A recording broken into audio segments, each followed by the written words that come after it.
Interruption. If you're trying to reach your money goals this year and you need some extra help, some extra guidance, I have a great resource for you. The Hero in Your Finances Finance Workbook and Growth Planner. It's going to keep you organized, it's going to keep you motivated, and most importantly, it's going to help you reach your money goals this year. So check this out in the description box below. Hello guys, I'm Candice Latham. Welcome back to another video. This channel is all about helping you navigate adulthood a bit easier in regards to your finances, your habits, and your mindset. Now, I love when I see CNBC's Millennial Money segments. Yesterday I was online and I saw one they did about a woman in Charlotte. And so I just wanted to show my reaction, just chat about her story. I'm just chatting, right? I'm not throwing shade, even though I have a teacup in my hand. Because this channel, I'm not throwing shade. You know, we all have different ways that we want to spend our money. So I'm not passing any judgment. I'm just having a conversation about her story and what she is deciding to do with her money.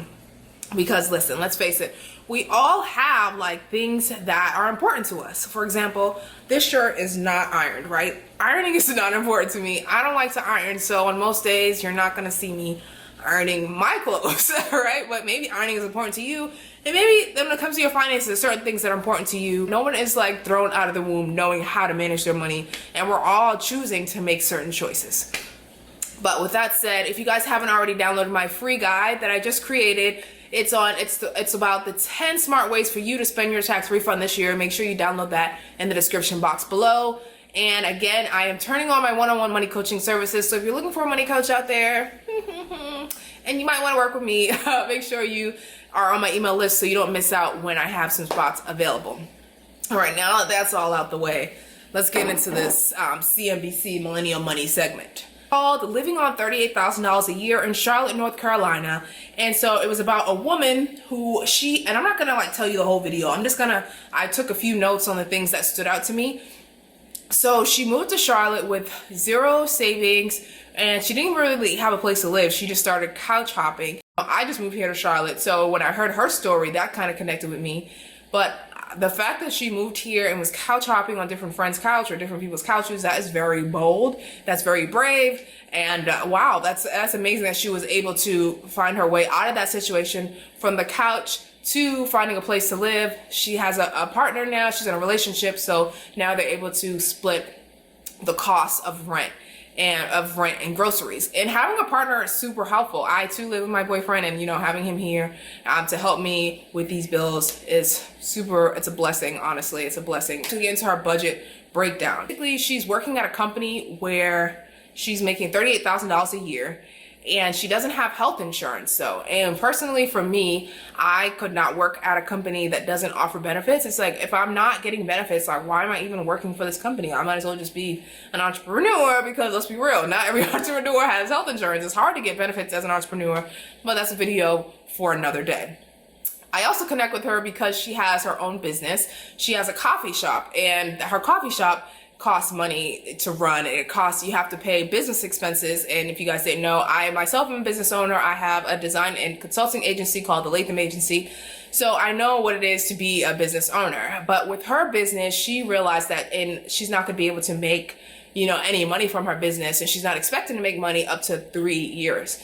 Now, 3 years is a long time to not be making any money from your business, but she does have her 9-to-5, so I guess that is very helpful. And she said her business expenses range from, I believe she said $60 to $300 a month. But let me pull up her budget chart here, just so I'm giving you guys accurate information. Debt-free, she doesn't have any student loan debt. She has a credit card with $7,000 on there, which is, she makes debt repayments at $350 a month. Transportation cost is $170 a month. Utilities and Wi-Fi, $125.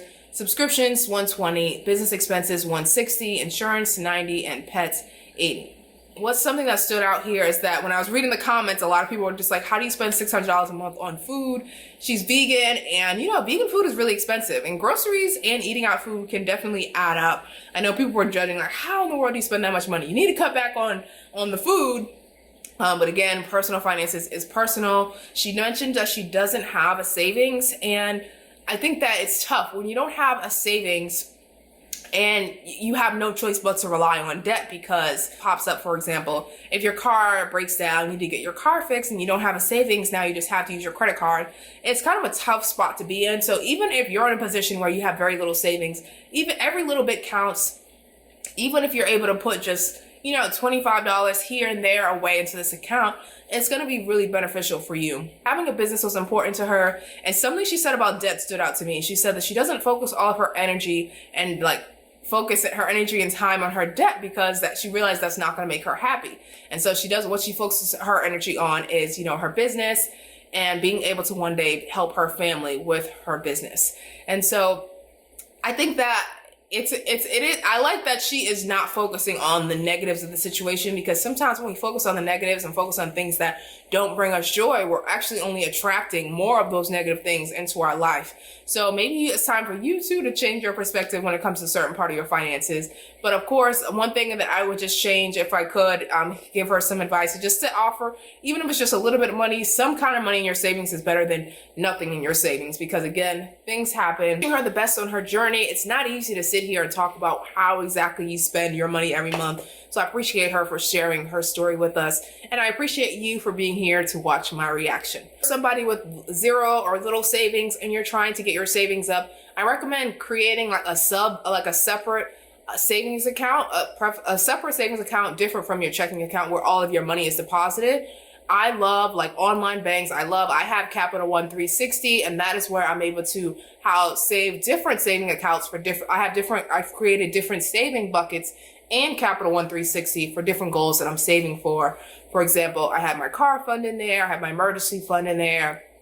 Just different things that I'm saving for. I have that. So it's a good idea for you, if you don't have a savings account, to open up a separate savings account from your checking account. And you could just start depositing a small amounts of money in there. It doesn't have to be, $300, $400, $500 at a time. You could start with $10, $20, $30. We all have to start from somewhere. Great message on Financial Situations Instagram page. If you're not following him, you should be. And so let me go grab that tweet because I just loved it so much. It says that save your money because one day it's going to save you. And that's really why it's important for us to create savings. Next time, guys, I'm Candice Latham, and I will see you next time. Bye, guys.